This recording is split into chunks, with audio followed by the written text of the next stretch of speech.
La llamada no era para Lara. Estaba en su workstation, revisando números en su laptop, cuando el teléfono le avisó de una llamada entrante. Papá, su padre, apareció en la pantalla. Ese nombre, que antes era puro confort, últimamente se había vuelto un símbolo de deber. ¡Qué vaina!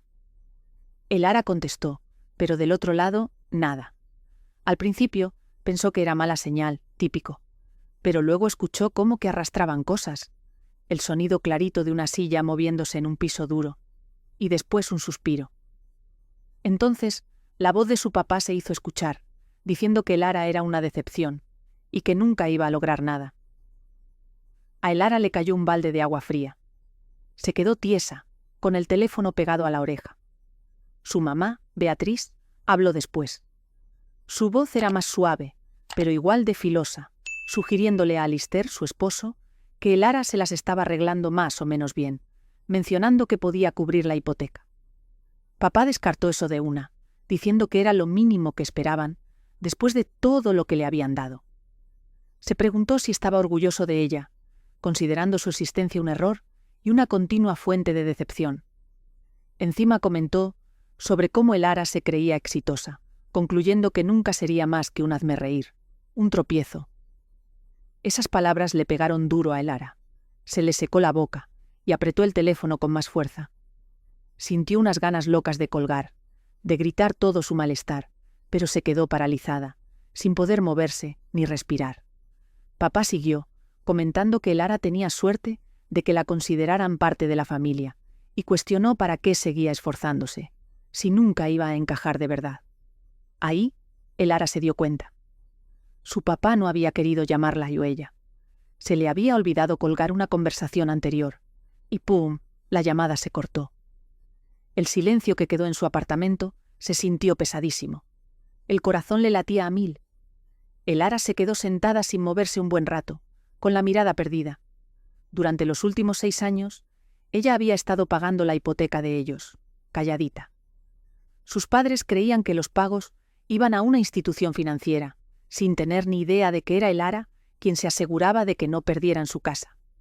A través de Apex Solutions, una firma de inversión que montó con su asesor financiero, ella había comprado la hipoteca al banco cuando estaban a punto de que se las quitaran. Ellos ni se habían fijado en los detalles de los papeles y seguían en la inopia sin saber nada de su ayuda financiera.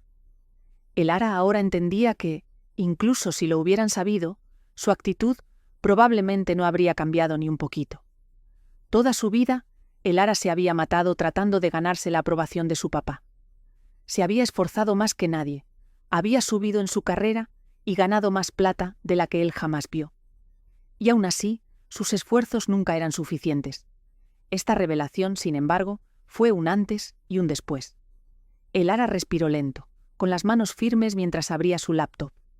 Abrió el folder digital que contenía los contratos de la hipoteca, los registros de pago y las escrituras de propiedad.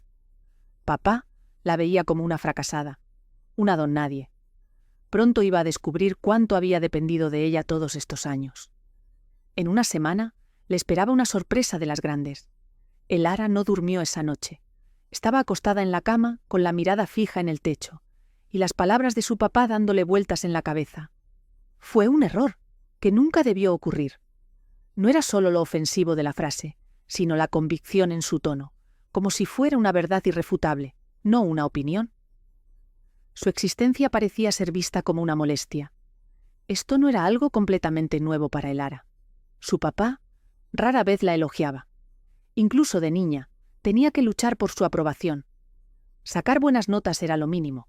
Los ascensos en el trabajo eran simplemente lo esperado.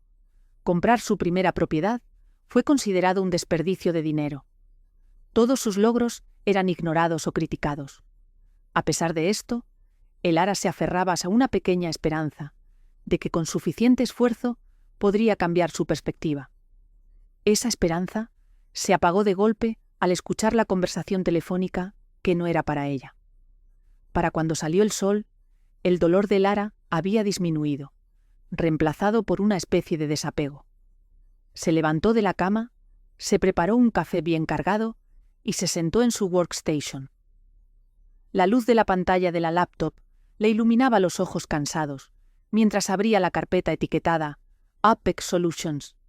Dentro estaba el archivo de propiedad 7B, perteneciente a la casa de sus padres. La hipoteca que ellos creían estar pagando estaba, de hecho, registrada a nombre de ella. El banco se la había transferido a Apex Solutions varios años atrás, cuando sus padres estaban al borde de la ejecución hipotecaria. En ese momento, Beatriz se había contactado a Elara, desesperada, pidiéndole ayuda. Papá, consumido por el orgullo, se había negado a pedir ayuda. Sin embargo, Elara había intervenido. Había montado un sistema donde sus padres pensaban que sus pagos iban al banco. Pero cada envío en realidad se depositaba en su compañía de responsabilidad limitada. Elara cubría la mayor parte del gasto mensual.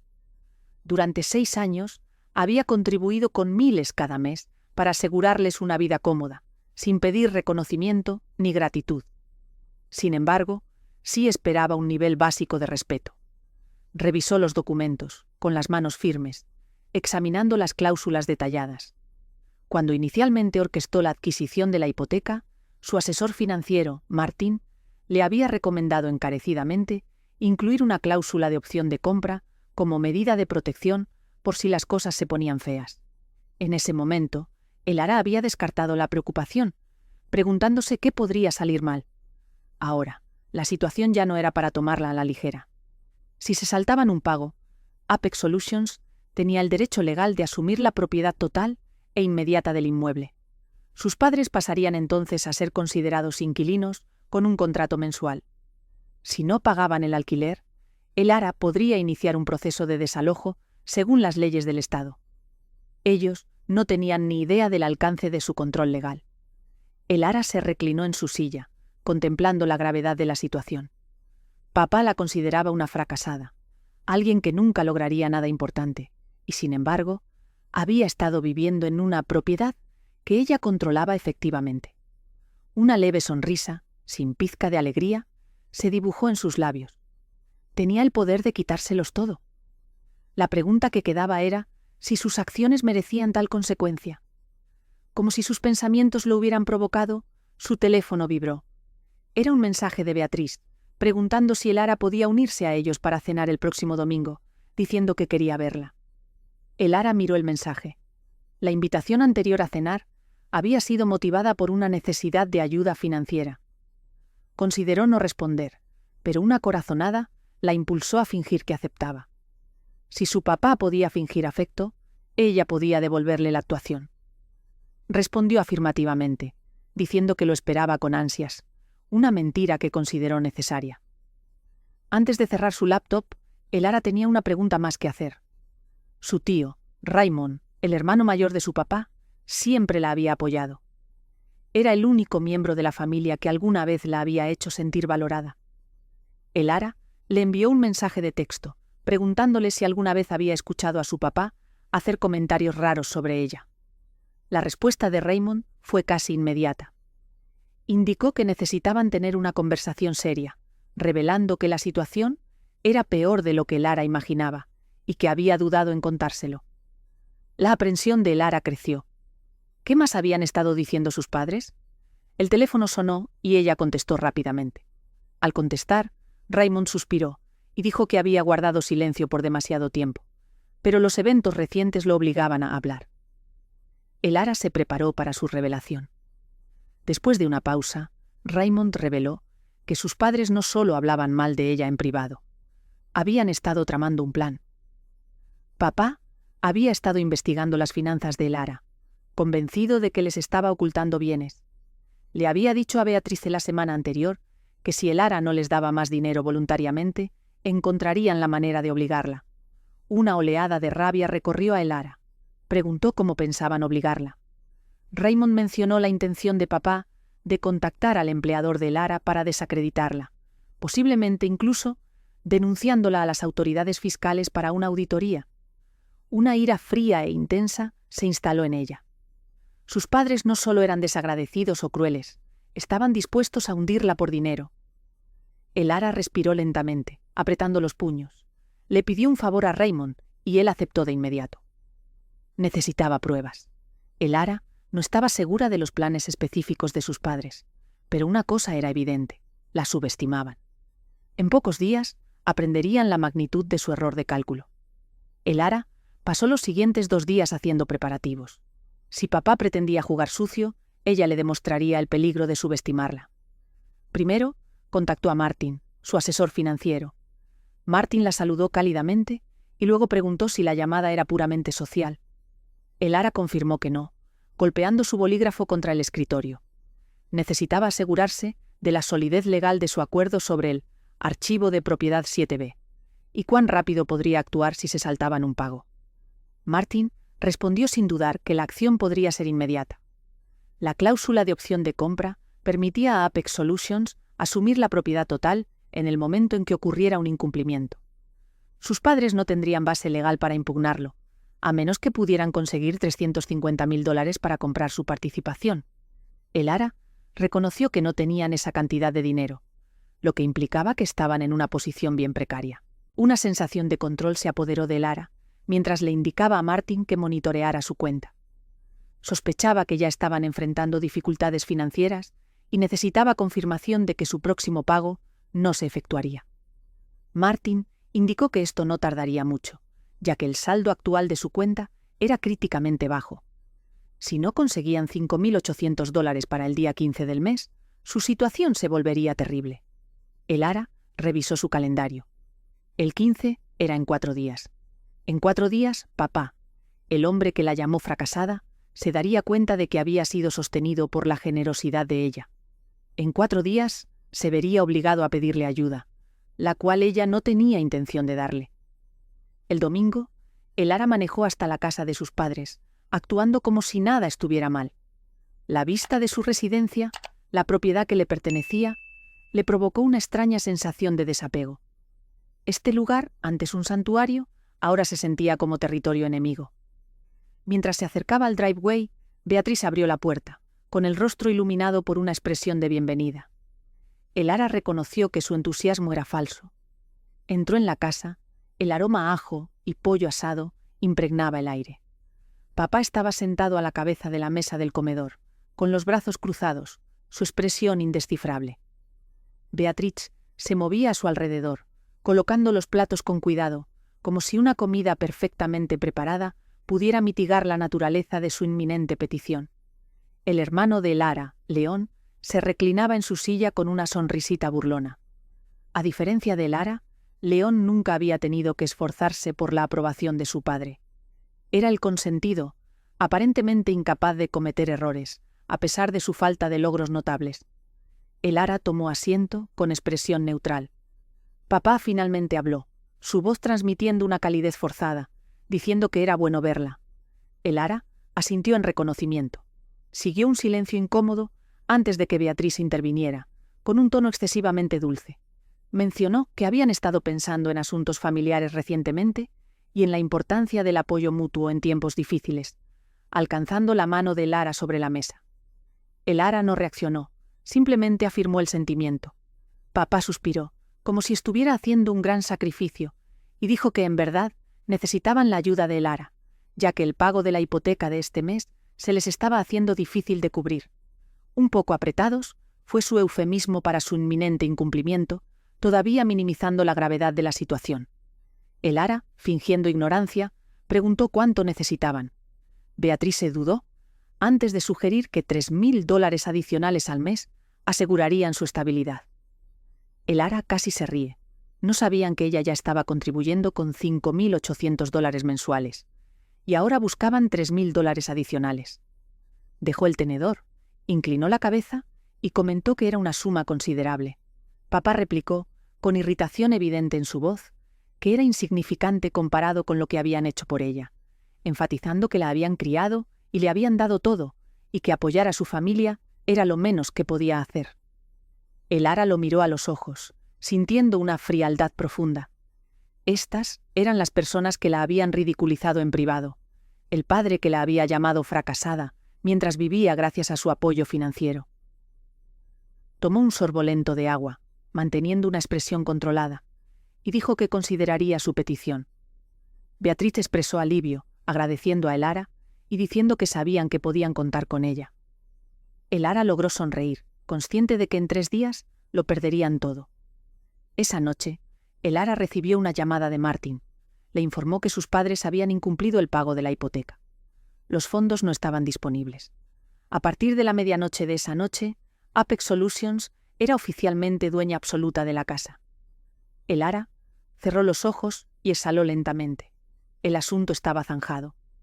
Papá, el hombre que la había menospreciado toda su vida, ahora era su inquilino. Martin preguntó si deseaba iniciar el proceso de desalojo. Elara respondió: «Todavía no». Quería observar cuánto tiempo les tomaría comprender la realidad de su situación. Sonrió, mirando una foto familiar enmarcada en su escritorio de hacía años, una época en la que todavía creía que papá era capaz de sentir afecto. «Todavía no», murmuró, decidiendo ver hasta dónde llegarían antes de ceder, porque cederían, y esta vez ella no estaría allí para apoyarlos. Elara no tuvo que esperar mucho. Pasaron 3 días sin comunicación de sus padres, ni llamadas, ni mensajes de texto, ni intentos de invocar la obligación familiar. Elara entendió la razón de su silencio. Aún no se habían dado cuenta de la verdadera situación. Todavía creían que su pago se había procesado y que mantenían el control de sus finanzas. No sabían que la casa que consideraban su hogar ya no les pertenecía. Exactamente a las 9:07 de la mañana, del viernes por la mañana, apareció una notificación en la bandeja de entrada de correo electrónico de Elara con el asunto «Urgente. Notificación de incumplimiento. Archivo de propiedad 7B. De Apex Solutions. Departamento Legal». Abrió el correo, experimentando una mezcla de anticipación y satisfacción. El aviso legal era impersonal, formal e inequívoco. Indicaba que, debido a la falta de presentación del pago de la hipoteca acordado antes de la fecha límite del día 15, se había invocado la cláusula de opción de compra. Con efecto inmediato, Apex Solutions era el único propietario del inmueble ubicado en Elm Avenue. Según los acuerdos contractuales, los ocupantes actuales serían considerados inquilinos con contrato mensual, sujetos a futuros acuerdos de alquiler. El incumplimiento de los términos del alquiler podría dar lugar a un proceso de desalojo. Elara miró la pantalla, con los dedos listos sobre el teclado. Este era el momento. Ahora tenía toda la ventaja. No necesitó iniciar el contacto. Ellos la buscaron. A las 9:42 de la mañana sonó su teléfono, mostrando el nombre de Beatriz. Elara dejó que la llamada fuera al buzón de voz. A las 9:47 de la mañana, Beatriz se volvió a llamar. A las 9:50 de la mañana fue papá. Elara los dejó esperar 1 hora completa, antes de finalmente contestar. La voz de Beatriz era aguda y frenética, afirmando que había habido un error con el banco. Explicó que habían recibido un aviso sobre el incumplimiento de la hipoteca, lo cual insistió que no podía ser correcto, y le suplicó ayuda a Elara. Elara se reclinó en su silla, con una lenta sonrisa formándose en su rostro, y dijo que no era un error. Siguió un silencio. Luego la voz de Beatriz, apenas un susurro, cuestionó la afirmación de Elara. Elara repitió, enunciando cada palabra, que no era un error. No habían pagado su hipoteca, y en consecuencia, la casa ya no era de ellos. Después de una pausa atónita, Beatriz, con una risa nerviosa como si fuera una broma, preguntó de qué estaba hablando Elara, afirmando que era su casa. Elara inclinó la cabeza y aclaró que era su casa, pero en el momento en que incumplieron, Apex Solutions tomó posesión total, convirtiéndolos legalmente en inquilinos. La gravedad de sus palabras finalmente hizo efecto. Beatriz se negó la posibilidad, encontrándola imposible. La voz de papá interrumpió, su autoridad habitual teñida de pánico, insistiendo en que la hipoteca era con el banco y que la habían estado pagando durante años. Elara dejó que su afirmación flotara en el aire por un momento antes de soltar la revelación final. No le habían estado pagando al banco. Le habían estado pagando a ella. Se hizo un silencio sepulcral. Luego, la voz baja y aguda de papá acusó a Elara de mentir, con un temblor de miedo audible bajo su tono. Elara suspiró, confirmando que no mentía. 6 años atrás, cuando estaban a punto de perder la casa, ella había comprado la hipoteca. Habían estado enviando sus pagos a Apex Solutions cada mes, creyendo que era un banco, pero era su compañía. Hizo una pausa para darle efecto. Luego dijo que era dueña de la casa, y siempre lo había sido. A Beatriz se le cortó la respiración. Papá maldijo en voz baja. Entonces, el hermano de Lara, Leon, que aparentemente había estado escuchando, se rió. Preguntó si le habían estado pagando el alquiler a su hermana fracasada todo este tiempo, y se burló, sugiriendo que eso explicaba por qué el banco era un desastre, acusando a Lara de probablemente manejar mal los papeles como supuestamente hacía con todo lo demás. Lara apretó la mandíbula, manteniendo la compostura. León siempre había sido arrogante, cruel y creído. Respondió con calma que ya que él pensaba que ella arruinaba todo, apreciaría la siguiente parte. El alquiler vencía en 30 días y si no podían pagar, serían desalojados. Beatriz se comenzó a protestar, pero papá la interrumpió, espetando que era un bluff y que Lara no le haría esto a su propia familia. Lara soltó una risita, preguntando si de verdad no lo haría. Pensó en los años que pasó cubriéndolos, los miles de dólares gastados para mantenerlos cómodos, mientras la menospreciaban en privado. Recordó la voz de su papá en esa llamada telefónica, llamándola un error que nunca debió ocurrir. Consideró sus planes de chantajearla, arruinar su carrera y robarle si no les daba más dinero voluntariamente. Papá siempre la había creído débil. Estaba a punto de descubrir su error de cálculo. Lara dijo con calma que ya había hablado con su abogado. Si no pagaban, se iban. Además, si intentaban alguna manipulación, amenaza o causaban algún daño accidental a la casa, presentaría cargos. Antes de que papá pudiera terminar su sarta de insultos, Lara colgó. En cuestión de minutos, su teléfono se inundó de mensajes. Beatrice suplicaba que Lara no hiciera esto, invocando lazos familiares y sugiriendo que hablaran.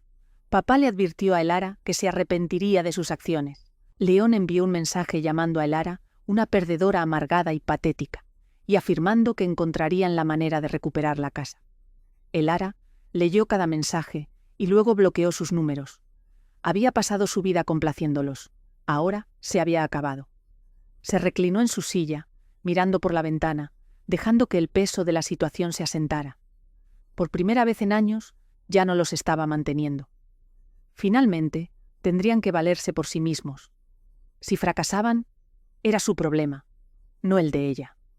Los días que siguieron se caracterizaron por una quietud desconcertante. No hubo llamadas, ni mensajes, ni súplicas desesperadas. Lara había anticipado que Beatriz podría aparecer en su puerta, llorosa y pidiendo perdón. Había esperado que papá reaccionara con ira, intentando intimidarla para que revirtiera su decisión. Había previsto que León tramaría algo para encontrar una laguna legal que les permitiera quedarse con la casa. Sin embargo, ninguno de estos escenarios se materializó. En cambio, mantuvieron silencio. Lara entendió por qué. No estaban aceptando su situación. Estaban formulando su siguiente jugada. Su intento desesperado ocurrió 3 días después, un miércoles por la mañana. Lara estaba en su trabajo cuando su teléfono mostró una llamada de un número desconocido. La ignoró. Un minuto después, entró otra llamada, seguida de un correo electrónico con el asunto. Urgente. Error en ejecución hipotecaria de Casa de Despacho de Abogados Thorne y Asociados. Lo abrió. El correo dirigido a la señora. Lara Thorne decía que el bufete de abogados había sido contactado por sus padres, Alistair y Beatrice Thorne, con respecto a la reciente ejecución hipotecaria de su casa. Transmitía su creencia de que había ocurrido un malentendido y su deseo de discutir la posibilidad de restablecer la propiedad.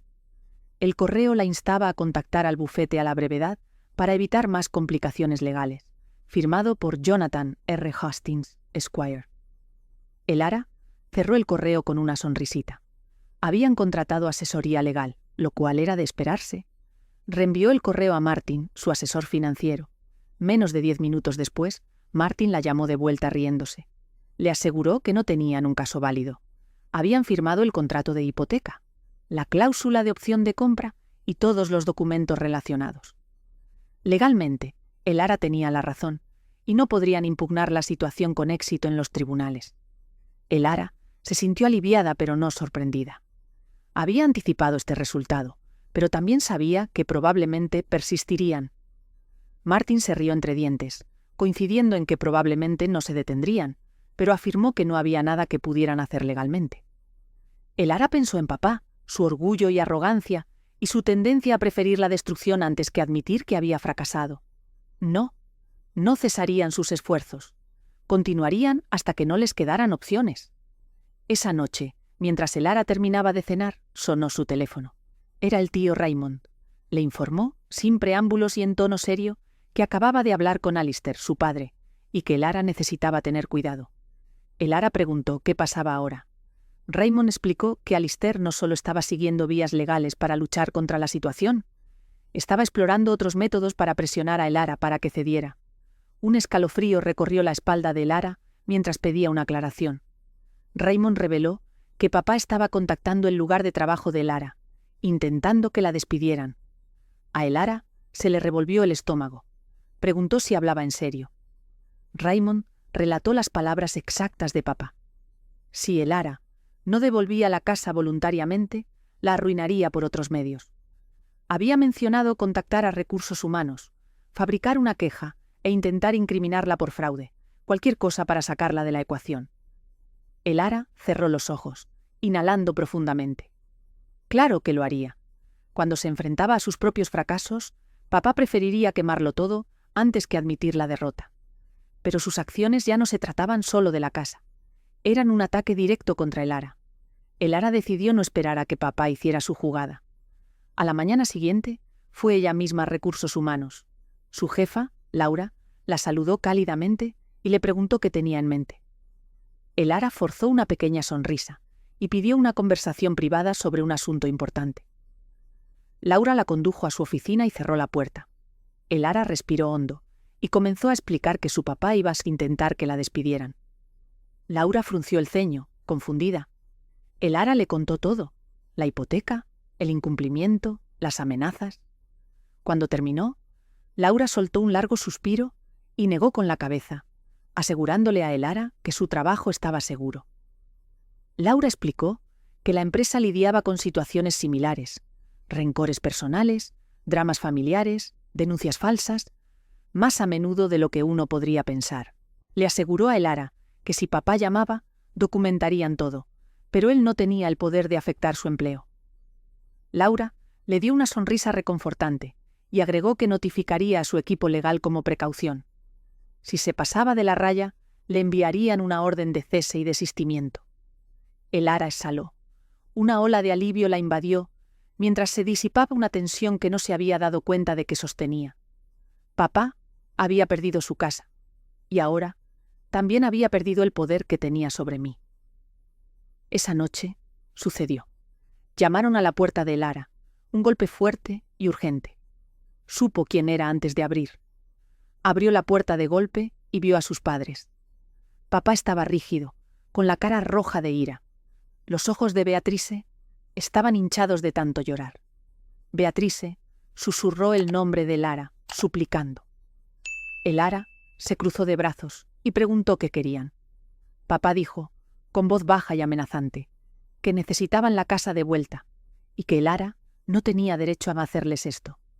Elara inclinó la cabeza sin inmutarse y respondió que tenía todo el derecho, legal, financiero y moralmente. Beatrice juntó las manos, desesperada, recordándole a Elara que la habían criado y le habían dado todo, preguntando por qué los estaba castigando. Elara la interrumpió bruscamente, preguntando si era por llamarla fracasada, por decir que era un error, o por intentar arruinarle la vida en el momento en que dejó de darles dinero. Beatrice se encogió. La mandíbula de papá se tensó mientras acusaba a Elara de ser cruel. Elara soltó una risa corta y sin humor y respondió con voz firme que no estaba siendo cruel, estaba siendo justa. Un silencio espeso se instaló entre ellos.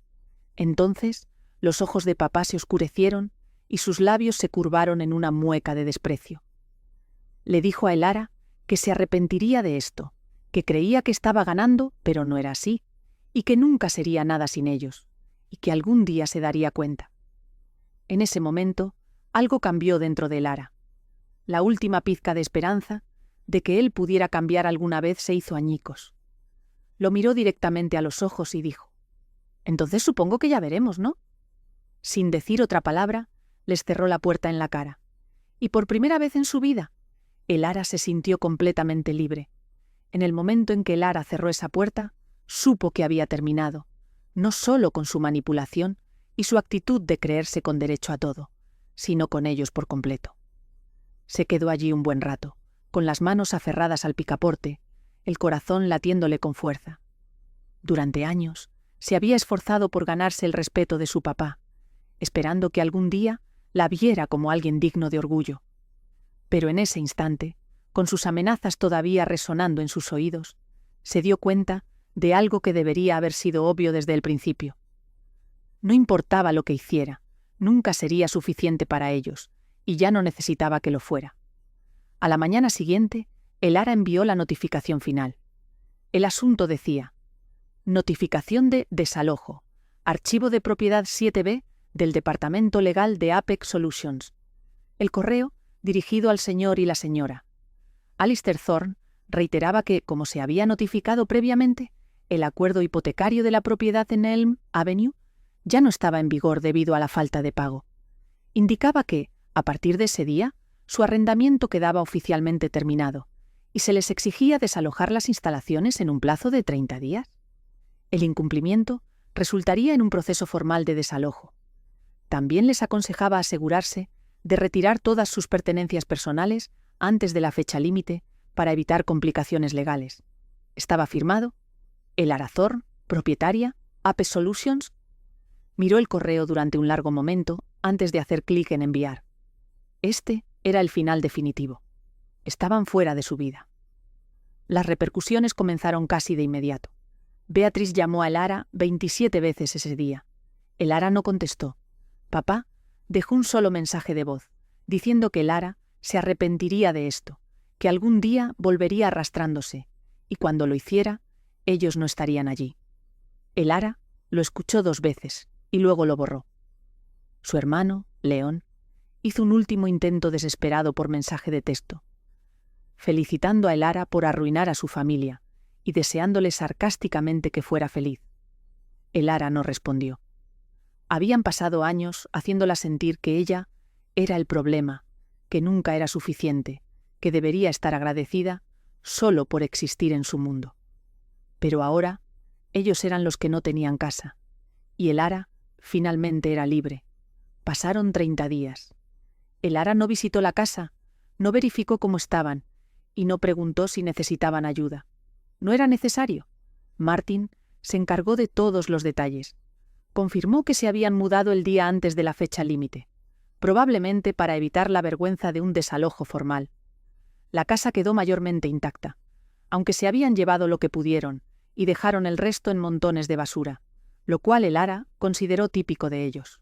Condujo hasta allí una última vez, solo para ver la propiedad. La casa estaba silenciosa y vacía. El hogar que una vez había atesorado, el lugar donde había crecido, ahora era solo suyo. Pero mientras estaba en la entrada, mirando las habitaciones abandonadas, no sintió nada, ni tristeza, ni culpa, ni nostalgia, solo alivio. Sacó su teléfono y marcó al tío Raymond. Simplemente dijo: «Se fueron». Raymond exhaló y preguntó cómo se sentía.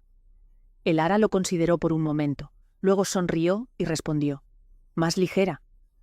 Elara vendió la casa 2 semanas después. El mercado inmobiliario estaba favorable, y en cuestión de días, la propiedad ya no era suya. Con las ganancias, estableció un fondo para mujeres jóvenes que escapaban de situaciones familiares financieramente abusivas. Mujeres que, como ella, habían sido hechas creer que le debían todo a sus familias simplemente por existir. Entendía la sensación de estar atrapada y la creencia de que el amor tenía que ganarse.